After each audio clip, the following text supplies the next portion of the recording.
You do not eat this meal. The meal is evidence. You do not taste it while it is happening. You taste it later, through the screen, through the eyes you imagine watching. The fork pauses.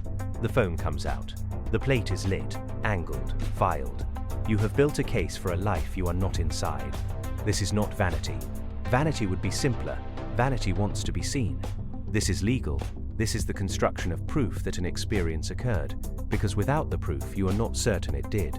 You thought of someone else just now. You thought of the people you know who do this, the ones who photograph everything, the ones who cannot sit still in a moment without the device. That is the protection working. You do not want to be the evidence. You want to be the jury, reviewing someone else's filing. But you are the one with the camera roll full of meals you did not taste, sunsets you did not watch, conversations you held in the peripheral vision of the recording.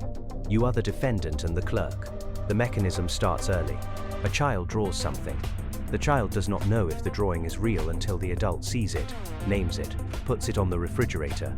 The child learns that internal experience is provisional. It exists in a kind of draft state. It requires external validation to resolve into fact. The child is not wrong.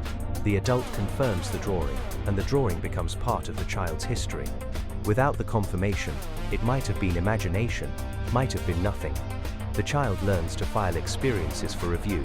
This was adaptive. A child who could not signal distress would not survive. A child whose pain was not witnessed might learn to doubt the pain itself, which is dangerous. The external witness was a survival tool. The problem is that the tool was never retired. You still run the same protocol. You still need the refrigerator. The adult version is more sophisticated. You do not need a literal witness. You need the structure of witnessing. The camera provides the structure without the person. The upload provides the structure without the response. The light count provides the structure without the relationship. You have automated the validation loop.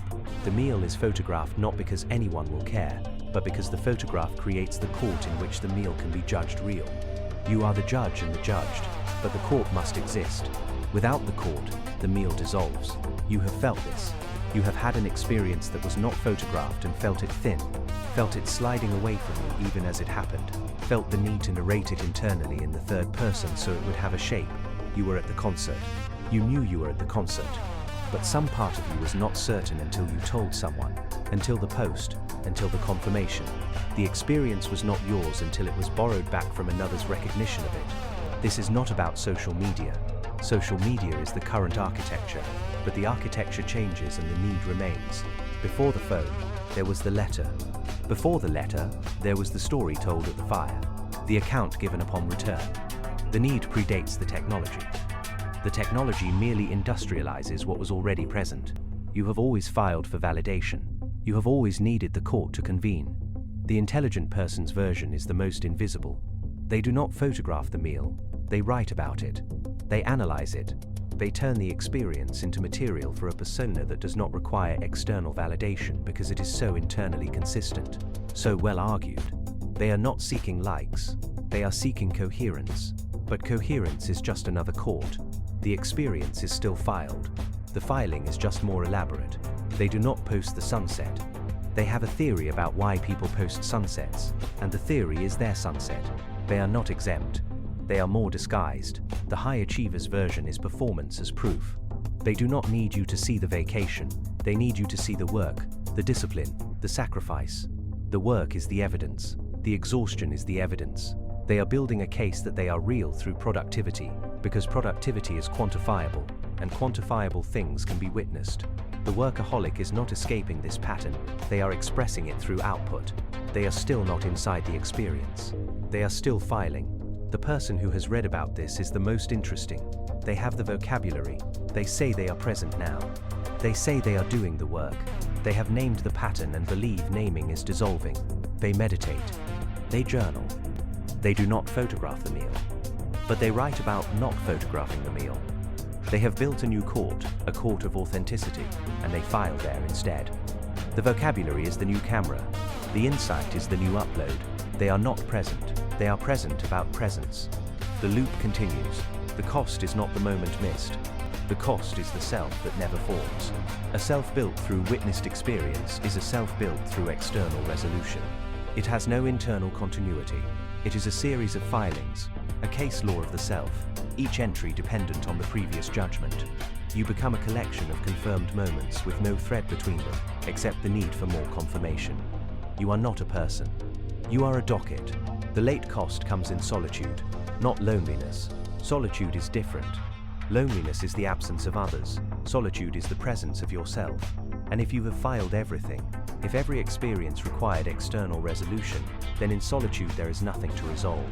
The self does not appear. You sit with a mind that has no practice in self-witnessing. The experiences do not consolidate.